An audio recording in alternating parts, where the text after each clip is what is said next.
नमस्कार दोस्तों, आज मैं आपको सावन मास की बृहस्पतिवार व्रत की कथा सुनाने जा रही हूँ। प्रेम से बोली बृहस्पति देव की जय हो, विष्णु भगवान की जय हो, सावन मास की जय हो।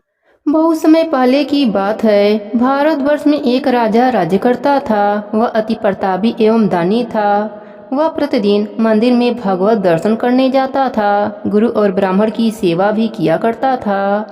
उसके द्वार से कोई भी याचक निराश नहीं लौटते। हर दिन गरीबों की मदद करता था। परंतु यह सब बातें उसकी रानी को पसंद नहीं थी। वह न व्रत करती, न किसी को एक भी पैसा दान के रूप में देती। वह राजा को भी ऐसा करने से रोकती थी। यह उस समय की बात है जब राजा शिकार खेलने वन को चले गए थे। महल में सिर्फ रानी और दासी थी। उस समय गुरु बृहस्पति साधु का रूप धारण कर राजा के दरवाजे पर भिक्षा मांगने आए। साधु ने रानी से भिक्षा मांगी तो वह कहने लगी, हे साधु महाराज, मैं इस दान पुण्य से तंग आ गई हूँ। इस काम के लिए मेरे पतिदेव ही बहुत हैं। अब आप ऐसी कृपा करें कि यह सारा धन नष्ट हो जाए ताकि मैं आराम से रह सकूं। साधु का भेष धरे बृहस्पति देव ने कहा, हे देवी, तुम बड़ी विचित्र हो। संतान और धन से कोई भी दुखी नहीं होता, सभी इसे चाहते हैं। पापी भी पुत्र और धन की इच्छा करता है। अगर तुम्हारे पास बहुत धन है तो भूखे मनुष्यों को भोजन कराओ, ब्राह्मणों को दान दो, प्याऊ लगवाओ, धर्मशालाएं बनवाओ, कुआं, तालाब, बावड़ी, बाग बगीचे आदि बनवाओ तथा निर्धनों की कुंवारी कन्याओं का विवाह कराओ, साथ ही यज्ञ आदि करो। इस प्रकार के कर्मों से आपके कुल का एवं आपका नाम लोक परलोक में प्रसिद्ध होगा एवं तुम्हें स्वर्गलोक की प्राप्ति होगी। किंतु वह मूर्ख रानी साधु की इन बातों से खुश नहीं हुई। वह बोली, हे साधु महाराज, मुझे ऐसी संपत्ति की आवश्यकता नहीं जो मेरे काम न आवे तथा जिनको मैं अन्य लोगों को दान दूं, जिसको रखने और संभालने में ही सारा समय नष्ट हो जाए। साधु ने रानी को समझाने का बहुत प्रयास किया, परंतु रानी अपने बात पर अड़ी रही। तब साधु ने कहा, हे देवी, यदि तुम्हारी ऐसी इच्छा है तो जैसा मैं तुम्हें बताता हूँ तुम वैसा ही करना। बृहस्पतिवार के दिन घर को गोबर से लीपना, अपने केसों को पीली मिट्टी से धोना, केसों को धोते समय स्नान करना, राजा से कहना कि वह भी हजामत बनवाए, भोजन में मांस मदिरा खाना, कपड़े धोबी के यहाँ धुलने को देना। इस तरह 7 बृहस्पतिवार निरंतर करने से तुम्हारा सब धन नष्ट हो जाएगा। ऐसा कहकर साधु रूपी बृहस्पति देव अंतर ध्यान हो गए। रानी ने साधु के कहे अनुसार ही 7 बृहस्पतिवार वैसा ही करने का विचार किया। साधु के बताए अनुसार करते हुए उसे केवल 3 बृहस्पतिवार ही बीते थे कि उसकी समस्त धन संपत्ति नष्ट हो गई। भोजन के लिए भी परिवार तरसने लगा तथा संसारिक भोगों से दुखी रहने लगा। इस प्रकार के अभावग्रस्त जीवन से तंग आकर वह एक बार राजा रानी से कहने लगा कि हे रानी, तुम यहाँ पर रहो, मैं दूसरे देश को जाता हूँ।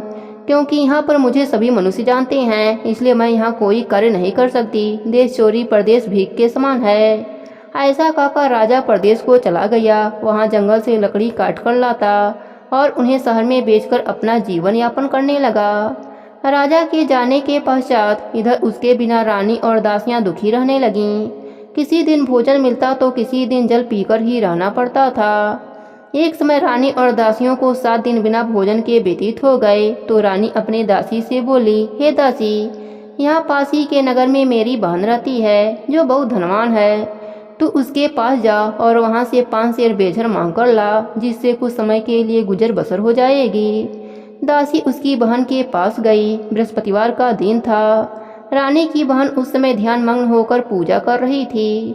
दासी ने रानी की बहन से कहा, हे रानी, मुझे आपके पास आपकी बहन ने भेजा है, मुझे 5 सेर बेझर दे दो। दासी ने अपनी बात अनेक बार कही, परंतु रानी की बहन ने कोई उत्तर नहीं दिया, क्योंकि वह उस समय बृहस्पतिवार की कथा सुन रही थी। रानी की बहन से जब दासी को कोई उत्तर नहीं मिला तो वह अति दुखी हुई। उसे क्रोध भी बहुत आया। लौटकर वह रानी से बोली, हे रानी, आपकी बहन बहुत धनी स्त्री है, परंतु वह बहुत घमंडी भी है। वह छोटे लोगों से बात भी नहीं करती। 5 सेर बेझर देने के लिए मैंने उससे बहुत कहा, परंतु उसने कोई उत्तर नहीं दिया। इस प्रकार मुझे निराश एवं खाली हाथ लौटना पड़ा। रानी बोली, हे दासी, इसमें मेरी बहन का किसी प्रकार से कोई दोष नहीं। जब बुरे दिन आते हैं तब कोई सहारा नहीं होता, अपने पराये हो जाते हैं। अच्छे बुरे का ज्ञान विपत्ति में होती है। जो ईश्वर की इच्छा होगी वही होगा, यह सब हमारे भाग्य का दोष है। उधर पूजा समाप्त होने के पश्चात रानी की बहन ने सोचा कि मेरी बहन की दासी आई थी, परंतु मैंने उसे कोई उत्तर नहीं दिया। इससे वह बहुत दुखी हुई होगी। कथा सुनकर तथा विष्णु भगवान का प्रसाद ग्रहण कर वह अपनी बहन के घर गई तथा बोली, हे बहन, मैं बृहस्पतिवार का व्रत कर रही थी, तुम्हारी दासी आई, परंतु कथा समाप्त होने से पूर्व न उठते हैं न बोलते हैं, इसलिए मैं नहीं बोली। बताओ, दासी किस कार्य से मेरे पास गई थी? रानी बोली, बहन, हमारे घर अनाज नहीं था तथा राजा प्रदेश गए हुए हैं। वैसे तुमसे कोई बात छिपी नहीं है, इस कारण मैंने दासी को तुम्हारे पास 5 सेर बेझर लेने के लिए भेजा था। इस पर रानी की बहन बोली, हे बहन, बृहस्पति भगवान सबको मनवांछित फल देते हैं, देखो शायद तुम्हारे घर के किसी कोने में अनाज रखा हो।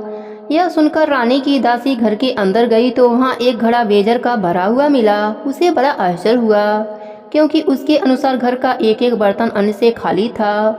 उसने बाहर आकर रानी से सारा वृत्तांत कहा। दासी अपने रानी से कहने लगी, हे रानी, देखो, वैसे भी हमको जब अन्न नहीं मिलता तो हम भी व्रत के समान ही रहते हैं। अगर इनसे व्रत की विधि तथा कथा पूछ ली जाए तो बृहस्पतिवार का व्रत हम भी कर लिया करेंगे।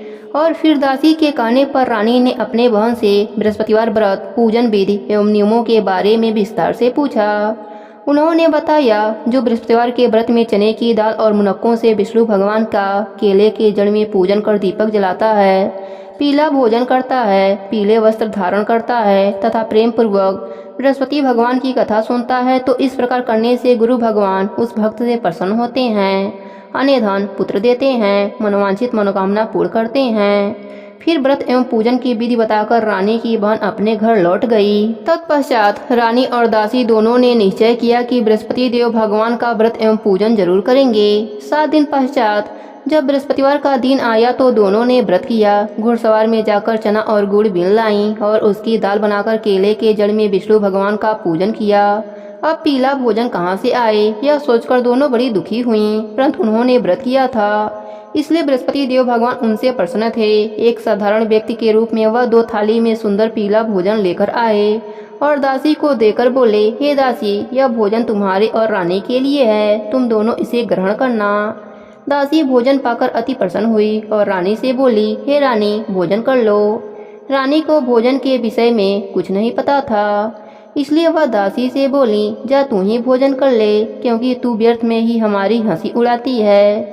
दासी बोली, हे रानी, एक व्यक्ति हम दोनों के लिए भोजन देकर गया है। रानी बोली, वह भोजन तेरे लिए देकर गया होगा, इसलिए तू ही भोजन कर। दासी ने कहा, हे रानी, वह व्यक्ति हम दोनों के लिए भोजन 2 थाली में देकर गया है, अतः मैं और आप दोनों ही साथ साथ भोजन करेंगे। फिर दोनों ने गुरु भगवान को धन्यवाद एवं नमस्कार कर भोजन प्रारंभ किया। उसके बाद से दोनों प्रत्येक बृहस्पतिवार को गुरु भगवान का व्रत और पूजन करने लगी। बृहस्पति भगवान की कृपा से उन दोनों की भोजन एवं धन की कमी दूर हो गई, परंतु रानी फिर पहले की तरह आलस करने लगी। तब दासी ने कहा, हे रानी, आप पहले भी इसी प्रकार आलस करती थीं, आपको धन संभालने एवं दान देने में कष्ट होता था, इसी कारण सभी धन नष्ट हो गए और हमारी ऐसी दुर्दशा हो गई।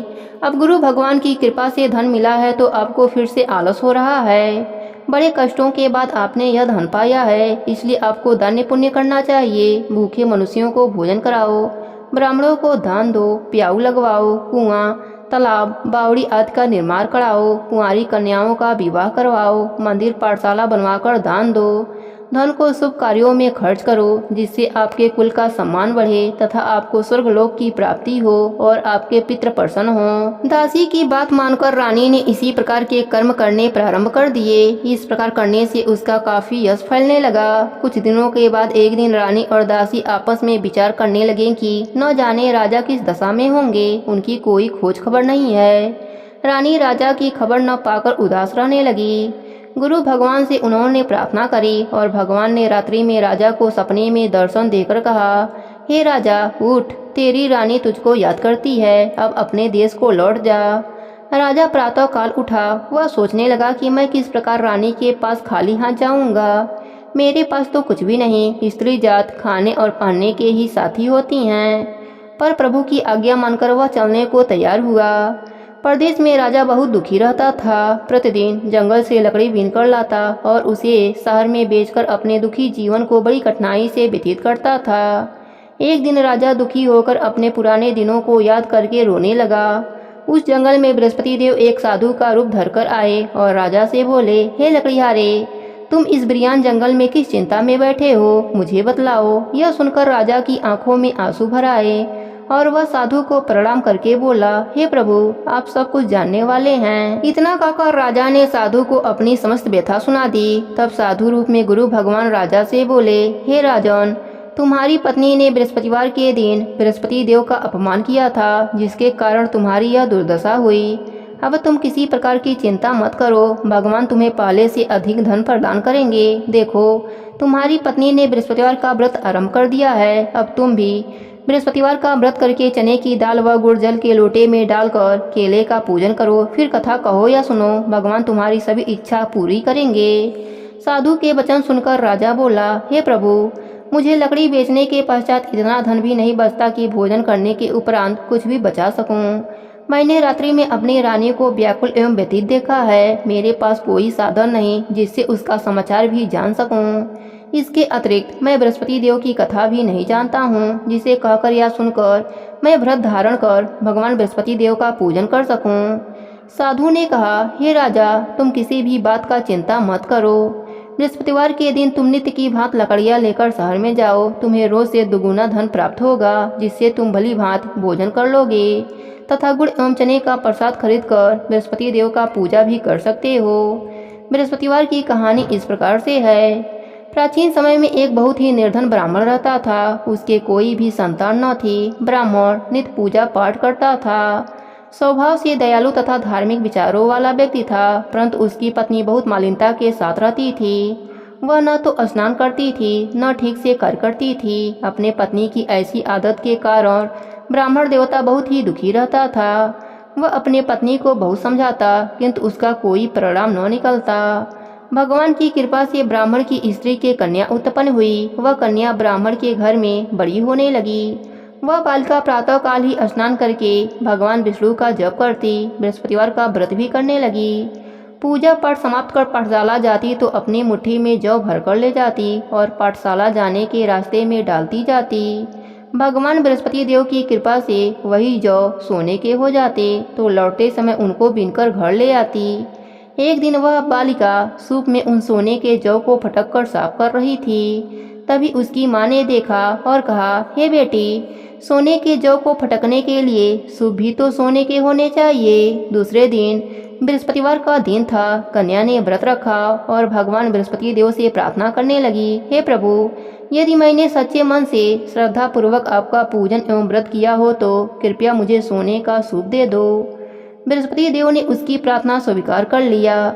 नित्य की भांति वह कन्या जौ फैलाती हुई पाठशाला चली गई। पाठशाला से लौटकर जब वह जौ बीन रही थी तो बृहस्पति भगवान की कृपा से उसे सोने के सूप प्राप्त हुए। उस सोने के सूप को वह घर ले आई और उससे जौ साफ करने लगी, परंतु उसकी माँ का आचरण वैसा ही रहा। एक दिन वह कन्या सोने के सूप में जौ साफ कर रही थी। उसी समय अचानक उस नगर का राजकुमार वहां से होकर निकला। कन्या के रूप एवं कार्य को देखकर राजकुमार कन्या पर मोहित हो गया। राजमहल लौटकर राजकुमार अन्न और जल त्याग कर उदास होकर लेट गया। राजा को जब अपने पुत्र द्वारा अन्न जल त्यागने का समाचार ज्ञात हुआ तो अपने मंत्रियों के साथ वह राजकुमार के पास गए और बोले, हे बेटा, तुम्हें किस बात का दुख है? किसी ने तुम्हारा अपमान किया है अथवा कोई और कारण है? मुझे बताओ, मैं वही करूँगा जिससे तुम प्रसन्न हो जाओ। राजकुमार ने अपने पिता की बातें सुनी तो वह बोला, आपकी कृपा से मुझे किसी भी प्रकार का कष्ट नहीं है। किसी ने मेरा अपमान भी नहीं किया है, परंतु मैं उस कन्या के साथ विवाह करना चाहता हूँ जो सोने के सूप में जौ फटक रही थी।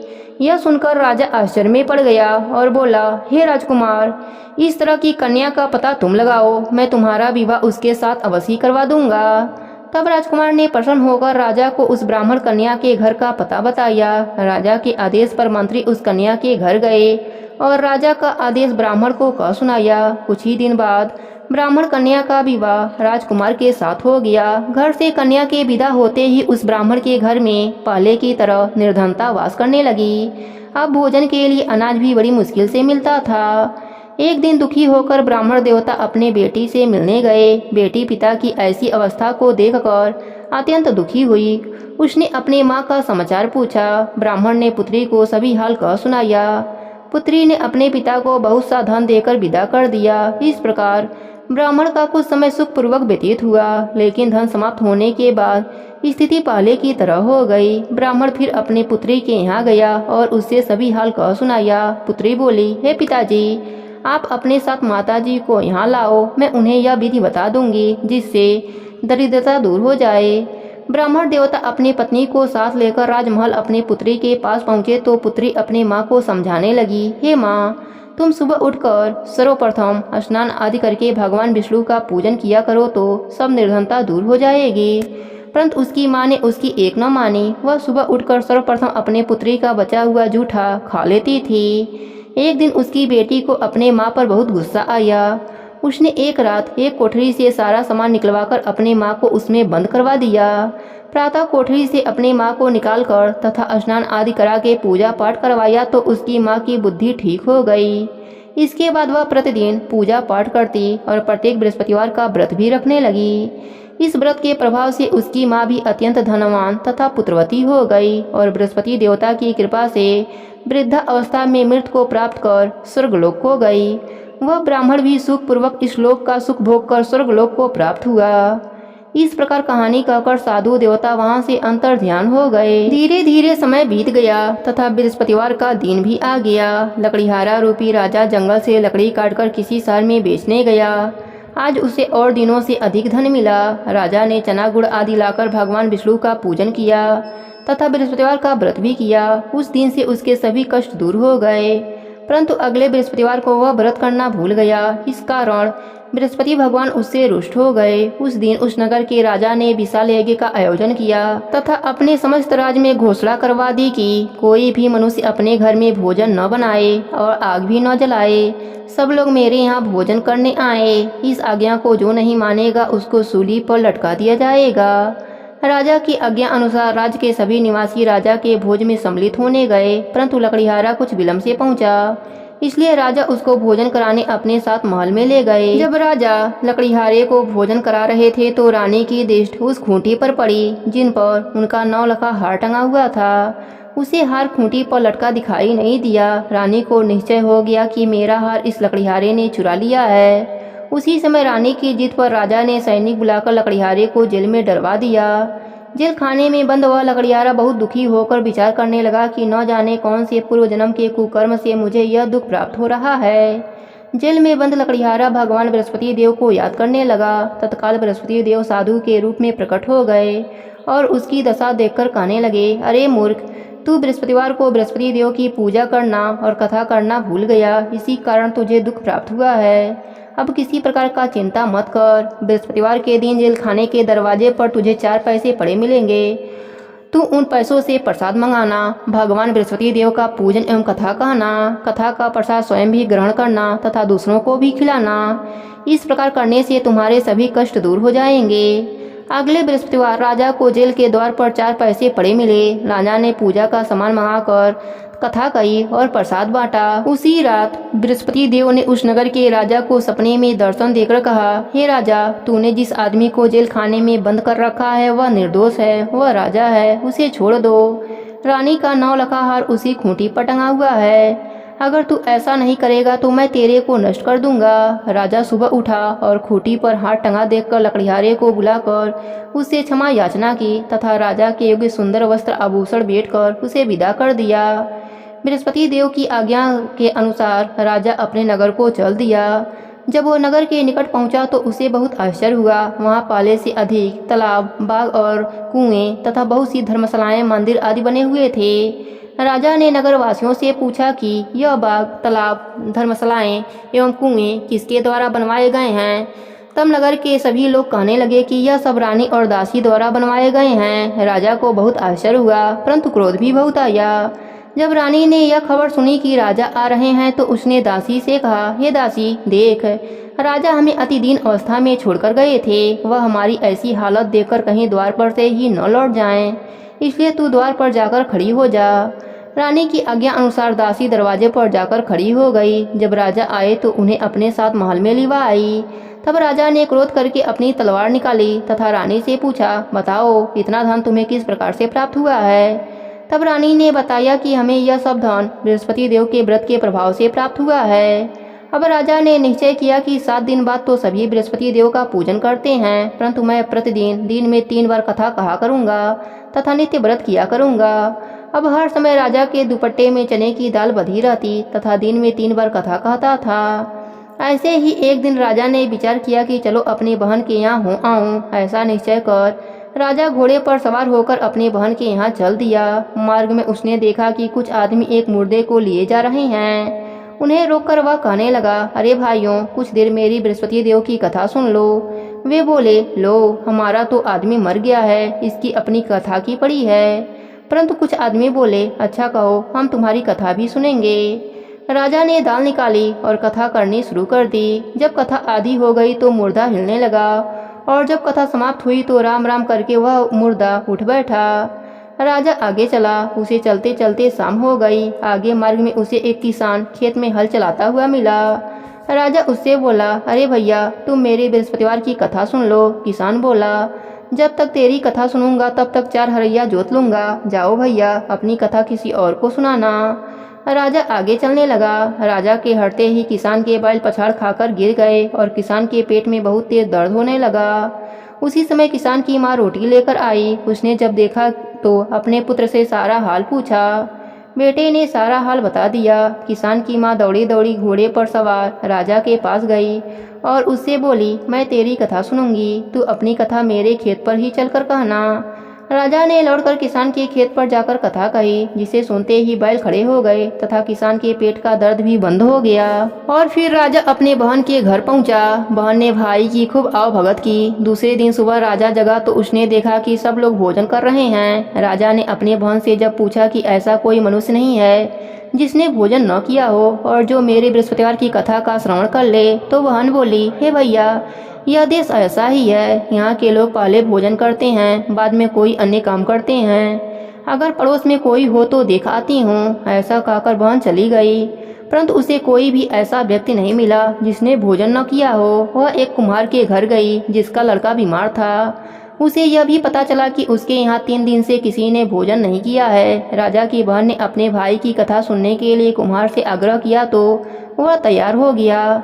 राजा ने जाकर बृहस्पतिवार का कथा कही, जिसको सुनकर कुम्हार का लड़का ठीक हो गया। अब तो राजा की हर ओर प्रशंसा होने लगी। कुछ दिन के बाद एक दिन राजा ने अपने बहन से कहा, हे बहन, मैं अपने घर जाऊंगा, तुम भी तैयार हो जाओ। राजा की बहन ने अपने सास से अपने भाई के साथ जाने की आज्ञा मांगी। सास बोली, चली जा, परंतु अपने लड़कों को यहीं छोड़ जाना, क्योंकि तेरे भाई के कोई भी संतान नहीं होते हैं।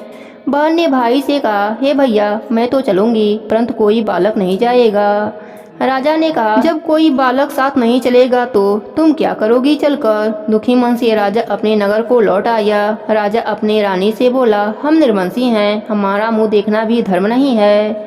वह उदास होकर बिना भोजन किए सैया पर लेट गया। रानी बोली, हे प्रभु, भगवान बृहस्पति देव ने हमें सब कुछ दिया है, वे हमें संतान भी अवश्य देंगे। उसी रात बृहस्पति देव ने राजा को सपने में दर्शन देकर कहा, हे राजा, उठ, सभी सोच त्याग दे, तेरी रानी गर्भवती है।